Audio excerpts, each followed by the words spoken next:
And we're back. Welcome back to Words with WYSE. I'm your artist WYSE, and I'm here to speak from a musician's perspective. Now, the topic today is I love old music. To me, nothing beats old music, but I'm here to give a more constructive perspective as to why. Yeah, so my love for music really started from my dad. He had like a big vinyl collection with like thousands of records, mainly being reggae music, roots rock reggae, lovers rock reggae, dancehall, any kind of reggae music. That's where my love started, and he'd get me to, like, you know, put the vinyls on, take them off, play with all of these little speakers that he made, because my dad made his own speakers and stuff like that. So that's what my love for music really started. I think listening to older music helps you realize that making music is really a team effort most of the time. In today's day and world, you can do everything yourself. That's what I pride myself on. But you realize that the musicians and the music you're listening to sound so great because everyone individually was great at one thing. You had a great guitarist, you had a great drummer, you had a great vocalist, you had a great songwriter, you had a great producer. Everyone was great at doing their one part. So I think for me, when I'm creating music, like everything I make, because I'm not the best musician, honestly, but I think what I try to do is make music that helps me elevate like my biggest talents.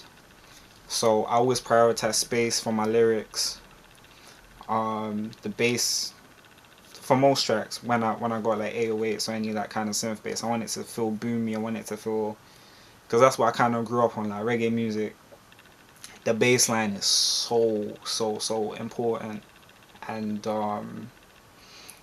yeah, I think that's kind of led its way into my own music. And also culturally, touching on the reggae music, touching on soca music, touching on soul music, like it's giving me a greater understanding of my own identity and who I am as a person, and my history really. And you realize that as a people, especially as a black people, we are all very much connected, especially through music. Like, you can listen to a Bob Marley album, you can listen to a Fela Kuti album, you can listen to a James Brown album, and you will realize that the drums and rhythm are always above most things. And just having that kind of continuity throughout the diaspora is like it just shows you that we're more connected than we sometimes seem to believe, especially like online. Like, you always see like a lot of division, but we're really connected, which is a beautiful thing. Yeah, so being a hip-hop artist from the UK, like, I've never felt a ways, because all the music is connected. All the music is connected. Like, another reason I love listening to older music is like it just helps to cleanse the soul. Like, honestly, like the instrumentations, the voices are natural, there's not as much processing, the music feels a lot more raw, and because of that, sometimes like there's just a greater, I find a greater satisfaction in listening to those songs, as opposed to now where like a lot of songs are overly processed lyrically.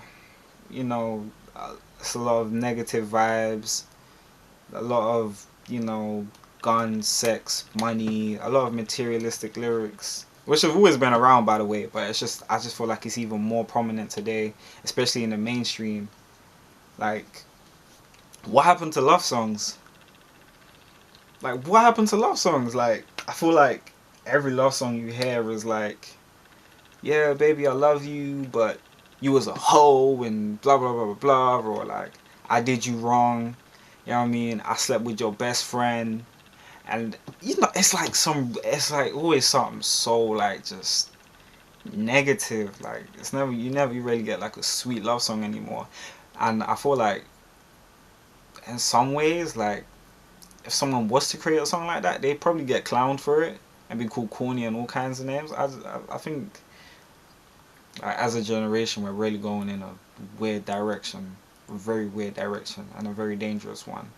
Another reason I like older music is that like you had a variety of great vocalists, a variety of, like you could have someone sing baritone like Barry White.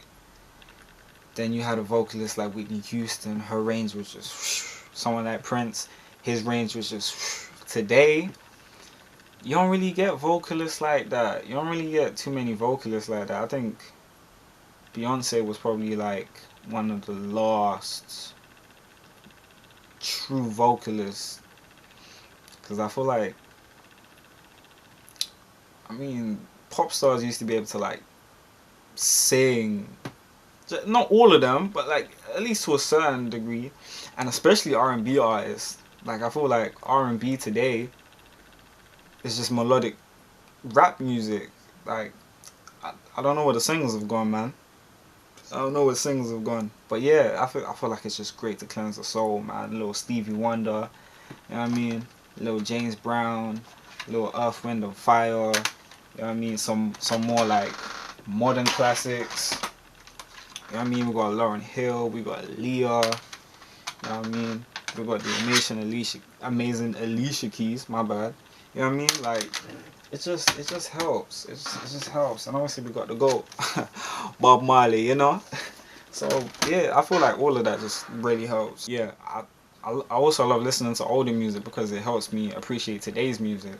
Like from the mixes, you know, you get clear bass now, a thumping bass. Like you can automate sounds, and you know it travels from this air to that air and back. The amount of things you can do with ad libs, and you know even auto-tune. I know like there was a period of time where it was overused, but like when you can use it tastefully, like it's just it can really be beautiful. Another reason is that like now music today, especially in hip hop, is so much more lyrically dense, conceptually. Like there's so many layers. Like we see it all the time with like Kendrick Lamar. Like just how lyrically dense and how thoughtful his albums are.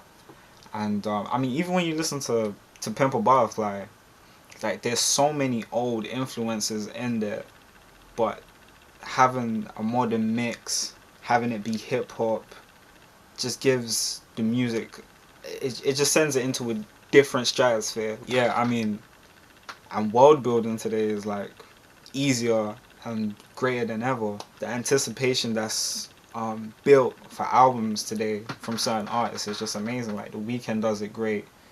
I think Tyler the Creator might be the best at creating a new world for every single album, a new style, a new aesthetic, and just being able to pull that off. Like the difference in how, oops.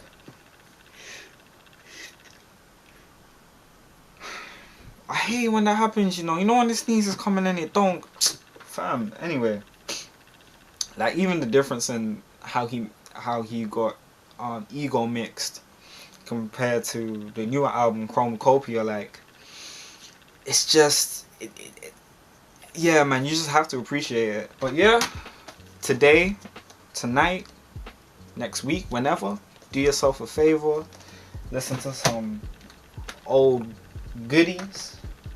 It's good for your soul, it's good for your mind, it's good for your heart. And yeah, man, you just learn a lot, and you just find a bigger appreciation for music for sure. And that's what I've learned, at least. So yeah, in the comments, let me know what some of your favorite older songs are, favorite older albums are, your favorite older artists. Also tell me your favorite new artists. Doesn't have to be me.